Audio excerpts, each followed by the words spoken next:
Hi, everybody. Welcome back to this week's episode of the City Confessions. We are joined by the gorgeous Ashika Kalra. She is the co-author of Behind Her Vision, Women of New York City, and it was a book that was released in December of 2021.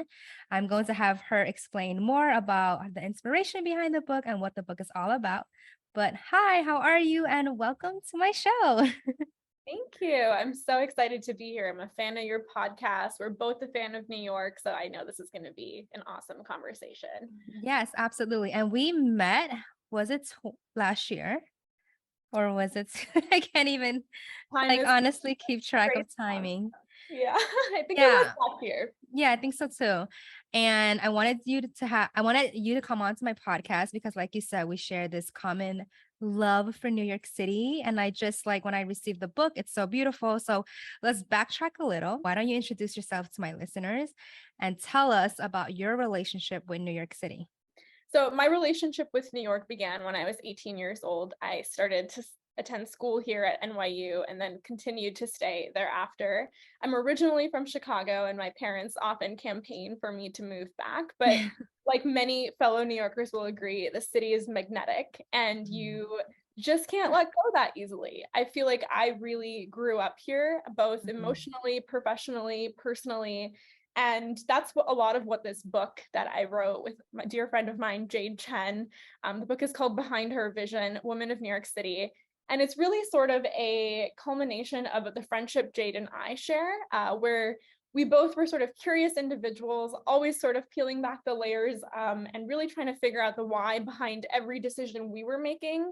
And we were fascinated by the incredible New Yorkers that walk and live amongst us every day, and wanted to sort of understand the emotional, professional, and personal challenges that many people we admire sort of have in New York City. And that was genesis of the book. And I think it's a really amazing sort of, I guess, capsule of everything that I've experienced in New York City.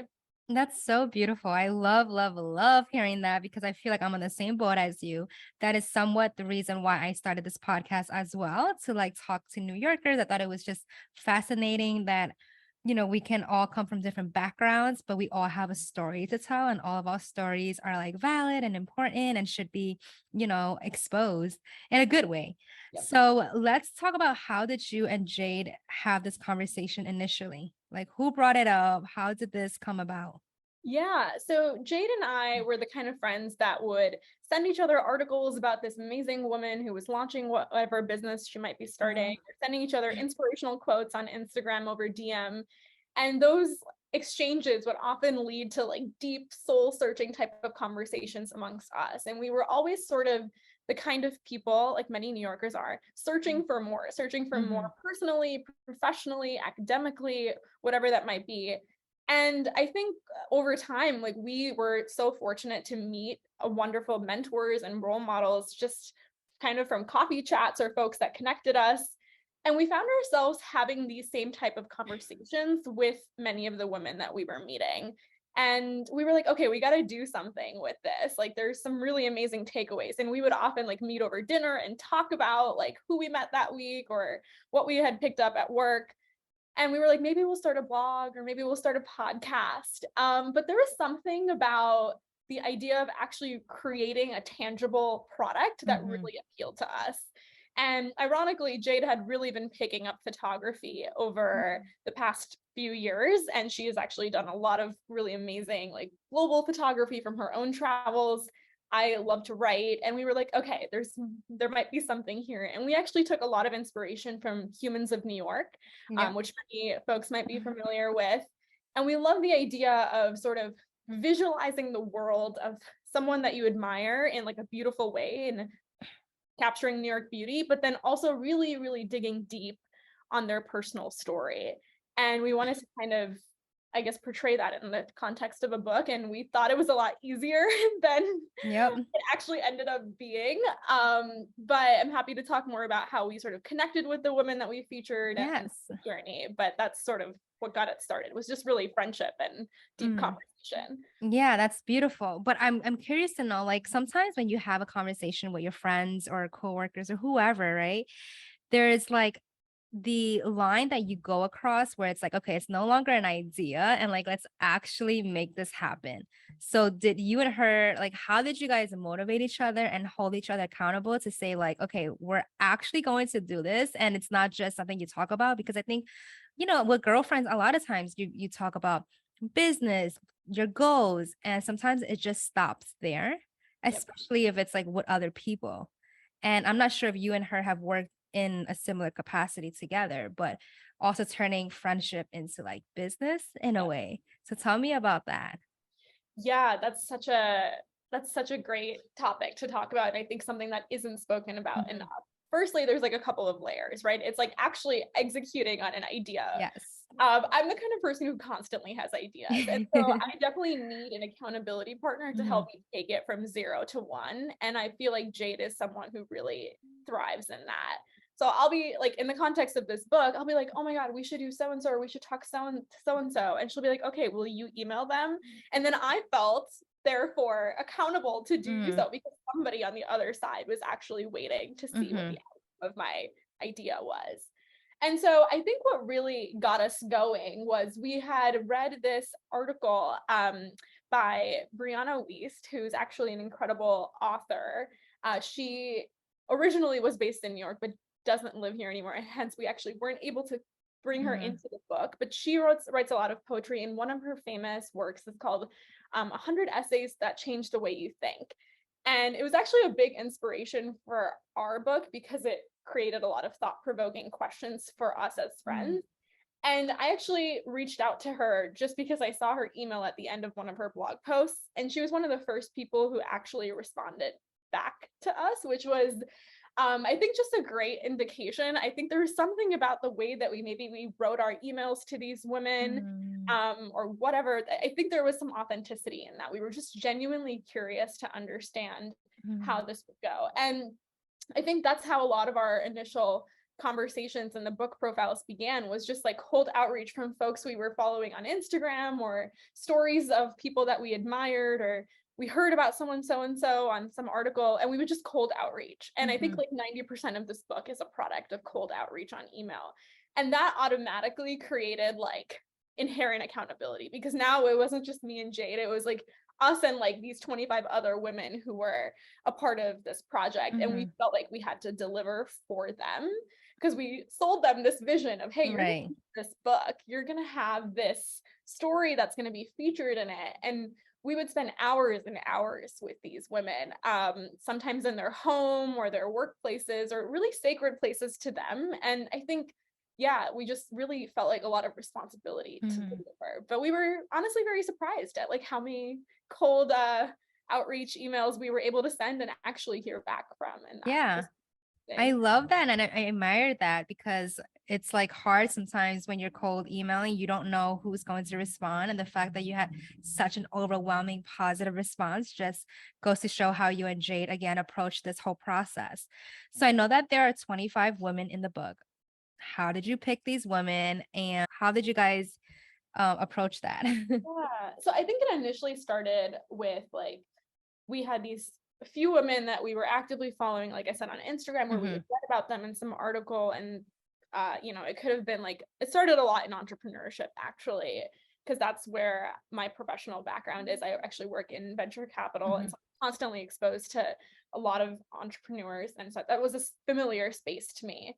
And, we started off with that. We got some great feedback and email response rates from just like the entrepreneurial demographic. And then as we started to build more momentum, we were like, okay, now we want to make sure we represent women across different Right. fields, across different backgrounds, ethnic and otherwise, like, just Mhm. socioeconomic and etc. And so we really were mindful of that over time, and that became a key part of our decision making process. What was interesting though was we'd started this project pre-pandemic, Mhm. and obviously, as you might gather, this was a very high touch product. Like, we needed to be in the homes of these people, we needed to like talk face to face with them, and we had sort of like this 18-month gap in between and like the peak of our project because of the pandemic. Mhm.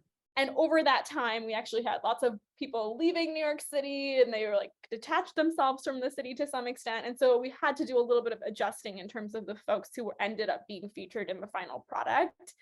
Um, but yeah, I would say it started off with purely curiosity. Jade and I were pretty aligned on the profiles. And then over time, we definitely wanted to make sure we covered diversity in every aspect to the best of our ability in the profiles we featured. No, I love that. And I was lucky enough to receive a copy from you, and it's so beautiful. It's on my coffee table now. I was going to show it, but obviously I'm in my co-working lounge. Yeah, Do you have a copy of it? I do. Yeah, I know. I think I see in the back. Yeah, here's Yeah, it's stunning. Love it. It's like classic and just very chic.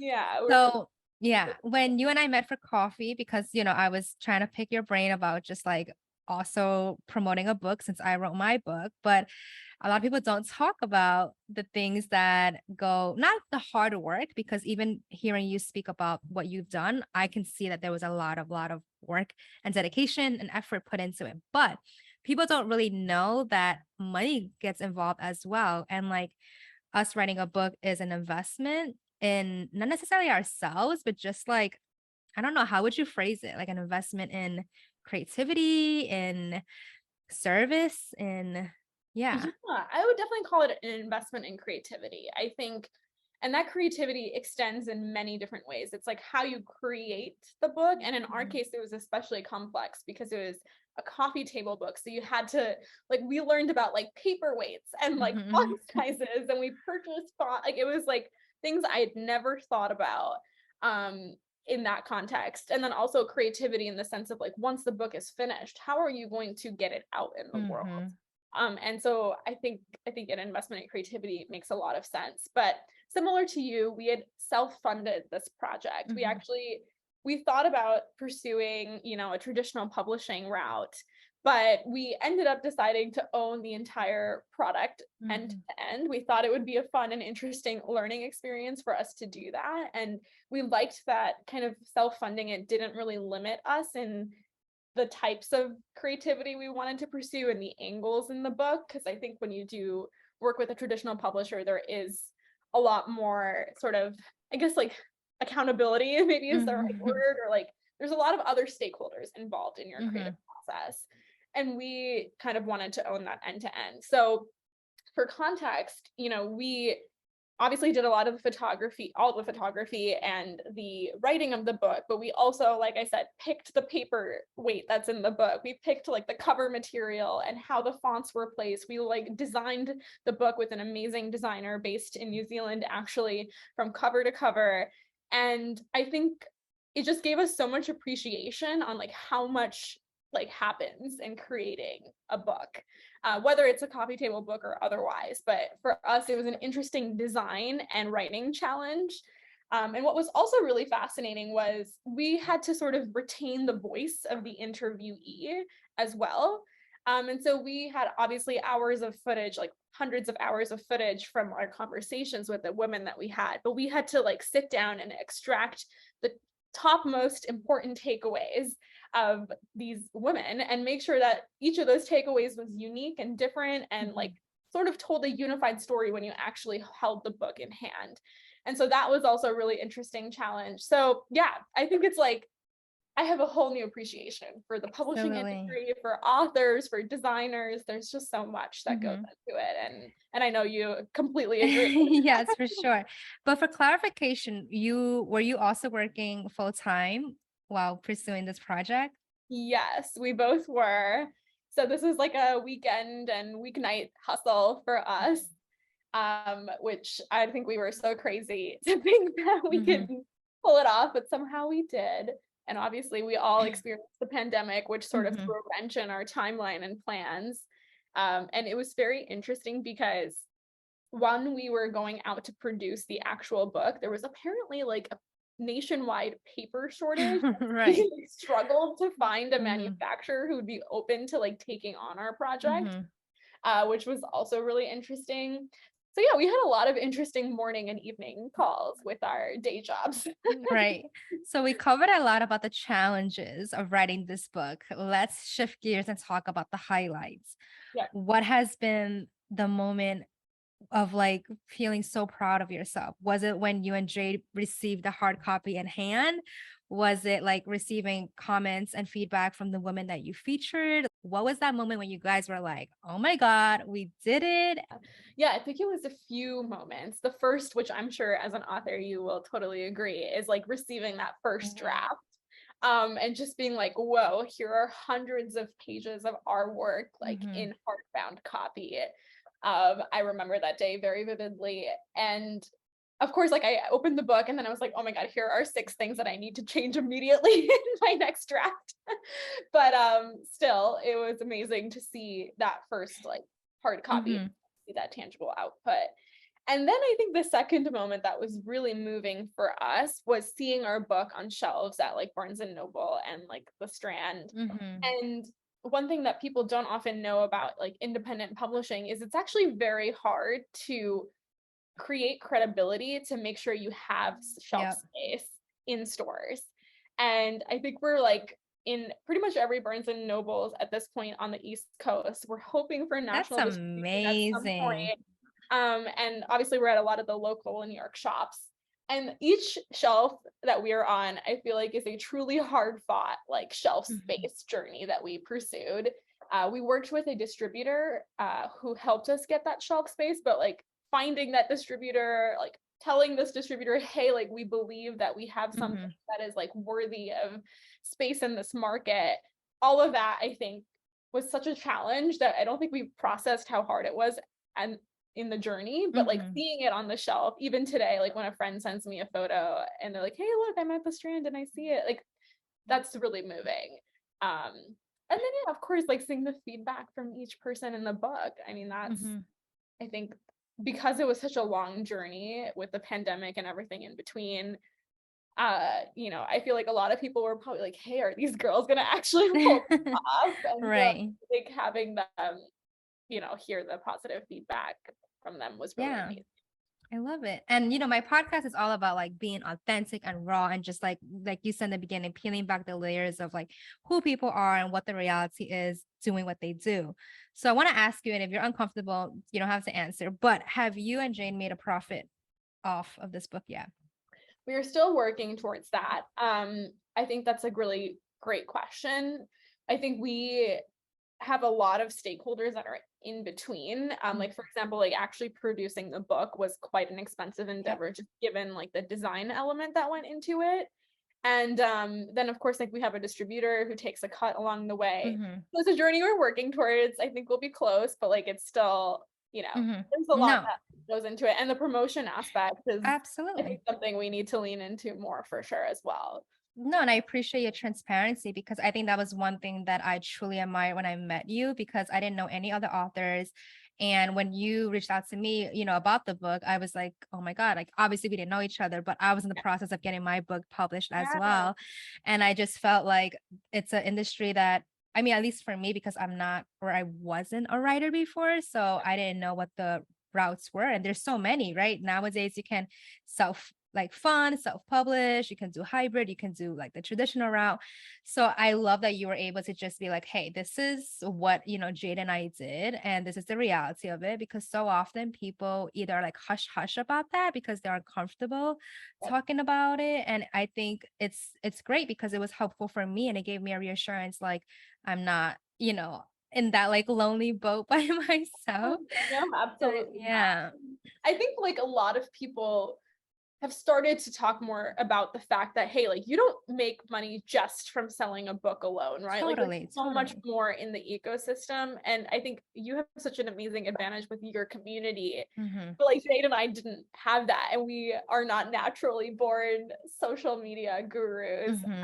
So we had to lean a lot on like the women that were in the book as well to help us spread the message. But yeah, it's amazing how much of a community and ecosystem driven effort putting a book out in the world Hmm. could actually entail. And that's something that we didn't truly process until being on this journey. Yeah. And I think it's important to also like recognize that writing a book is only like the first part. I actually feel like everything afterwards is the more difficult part, like promoting it. And I know the book has been out 20, I'm like trying to do math. Actually, Like, 10 months. It'll be our oh, 1 year 10 months. anniversary on December 1st. Yeah. Okay. So with that being said, I'm not saying like there is a stopping point, right? But like how have you and Jay talked about like the steps moving forward after like from today on? Like what are your Yeah, goals? for sure. I think that one thing that's really exciting to us about Behind Her Vision is that there is kind of like an everlasting, evergreen message in the book. It's, even though it's about New York, I think a lot of people around the country and the world have sort of this aspirational view of New York City. And so we feel like there's so much more we can do to promote this book on a national scale, largely because of the aspirational New York aspect, Mhm. but also because of the topics we cover. It is rooted in vulnerability. It's rooted in an experience that like hopefully somebody can identify with out of one of the 25 women. Mhm. And it's just beautiful. And so I It hope is. that we could leverage the holiday season for some of Yes. that. I think there's some amazing product collaborations that I know you and I've talked about, like Mhm. exploring along the New York line theme. So I know there's a lot of low hanging fruit, but both of us are still full time employed. Jade is actually getting married in a few weeks. Yeah. Just like life that also happens in the way, Mhm. creating creative space in our minds and in our time to enable that is like the biggest challenge for us right now. But we have so many ideas. And I think a lot of that is just rooted in collaborations, because I think that's really what's the key to success. And that's what we realized is like co-collaborating with Mhm. like-minded innovators and creators is like going to be what takes us to the next level. And I'm sure it's great to have Jade by your side. I mean, not only is she your friend, Absolutely. but now she's your co-author. She's like your business partner, because I would call this somewhat of a business. You never know, right? Like you guys are trying to build something bigger than the book itself. Yes. So it's just nice to have somebody there. And I haven't met her, but I like love the friendship that you guys have. So yeah, it's so beautiful. My podcast is called The City Confessions. And as we are wrapping up, I would love to ask you if you can share a confession with all of us. And this can be anything, it can be surface level, it can be deep and dark. It was the key word that you mentioned just now was like vulnerability. And that was what sparked my, I guess, what sparked my interest in asking people what their confessions were. Because I feel like a lot of times New Yorkers, we definitely walk around with a mask. We don't have time. We're really busy and like we have our life together. But in reality, I feel like a lot of us have just real life human issues that we can all relate to. So, Ashika, if you can share a confession with all of us, what would that be? Yeah. So one thing that I'm really struggling with right now, and I think a lot of New Yorkers and just people can relate, is prioritization and not feeling guilty about prioritizing. And what I mean by that is like all of us have different layers, right? We have like our family to cater to, our friends, our relationships, our work priorities, our personal passions, etc. And I feel like, especially in this phase that we are in the world, where there's like partly life on Zoom and partly life happening in real life, I'm personally struggling to keep up in like the same way that I used to. Like I feel like I'm just constantly feeling behind and guilty about feeling behind, or feeling like I'm dropping the ball in any different like level. And I wake up feeling that guilt every single day, and I'm working on like just accepting this reality, Mhm, but also just like I guess I need to rework my system or my framework mhm. to have regular and like meaningful expectations that I can actually achieve. um and I think that is a challenge that we're all facing as society, because there's just so much happening and so much I feel overstimulated, I think is like Mhm, the right word. And I don't know how to cope with that, and something I'm nervous about in the mhm. last quarter of the year. Right. No, I can resonate with that. And I have like a follow-up question because I read that, a lot of people, their lives before pandemic was like very like structured. Like their planner must be like literally from 8 a.m. to 8 p.m. or whatever time it was, right? And then with COVID, a lot of people obviously took the time to reflect on their lives, to prioritize their mental health. They are being more, again, mindful of how they spend their time. So even for me, I look back at my life before and I was like, oh my God, I was so go, go, go. And I can look at it in both ways. I can look at it and say, like, oh my God, I don't feel as driven, right? Because I Yes. was like running Yeah. myself. But then I can look at it and say, wow, now I'm much more calm and like being more present, I'm enjoying life. So it blends to the topic of like prioritization, because then I think it's like you then feel guilty. You're like, am I doing enough? Am I not doing enough? So it's a really interesting conversation. I don't think that people see that taking time for yourself, like with mental health, is still being productive, Yes, like in absolutely. life. Absolutely. I couldn't agree with that more. It's like mind-boggling to me that like a few years ago, we would like go to the gym in the morning, go to work in an I office all day, and then go to happy hour and then do like have time to literally, I was log thinking on. about that. Yeah, I was like, how did I Yeah, do that? And it was like not just one day, it was like every single every day. single day. Yeah. And then now, like the thought of like going out is like, I'm like, okay, maybe I'll do it once every 2 weeks or something. But even then, I'm like, I'd rather just stay home. So Yeah. it's interesting. No, I like the word that you use. I think being mindful of how you spend your time is more important now than ever. And I think I'm so aware of that that Mhm, I try to create that like mindfulness in my brain, but then I feel like I'm dropping balls and I need to prioritize. And yeah, it's a constant battle, but I am mhm, a work in progress on prioritization, just like many of us. So that's top of mhm. mind for me right now. Totally. But do you think you are happier now as of today compared to 2019, 2020? Yeah, I think I am happier. I think that one thing, the time in 2020 and as 2021 taught a lot of us is like what really matters at the end of the day. What matters is your family, your loved ones, your health. And I think that I feel lucky that I have a lot of those things in my Mhm, life. And I just have to constantly remind myself that that is really what matters. It's like the relationships that you value, the health and body that enables you to do things like writing behind the mhm. her vision or unhinged, right? Um, so I think it's just being aware that you're lucky in that regard. And I should do better about reminding myself of Well, that. I think you're doing amazing. And I think like it's interesting because with this podcast, I sometimes reach out to people randomly. Some of them I do know personally, or there's people like you where it's somewhat like a stranger, but we have had coffee and Yeah. caught up. And then there's just this instant connection. Absolutely. I And remember I, that conversation and I yeah, and felt I, it right away. yeah, I was like, oh my God, I feel like we shared similar vibes, similar values, and like just energy. And I think, like, again, I just love that we both share this huge love for New York City. And it goes beyond us being New Yorkers. It's about like giving a platform to other New Yorkers to speak their truth and their story. And yeah, I just reconnected to you in that way as well. So I'm so Absolutely. glad you were here to talk about, your book and just about a little bit about who you are with my audience. But right now is your chance to plug away. I don't know if you're working on anything else, like I don't know, like a secret project that you can reveal. But right now, what can the world be on the lookout from you in the next year?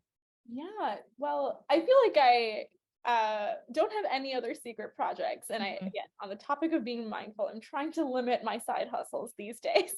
So my Totally. main plug will definitely be behind her vision. Yes. I think it makes an amazing gift. You can find it in stores all over New York City. Hopefully, mostly any bookstore you could walk Mhm. into, you'll see it.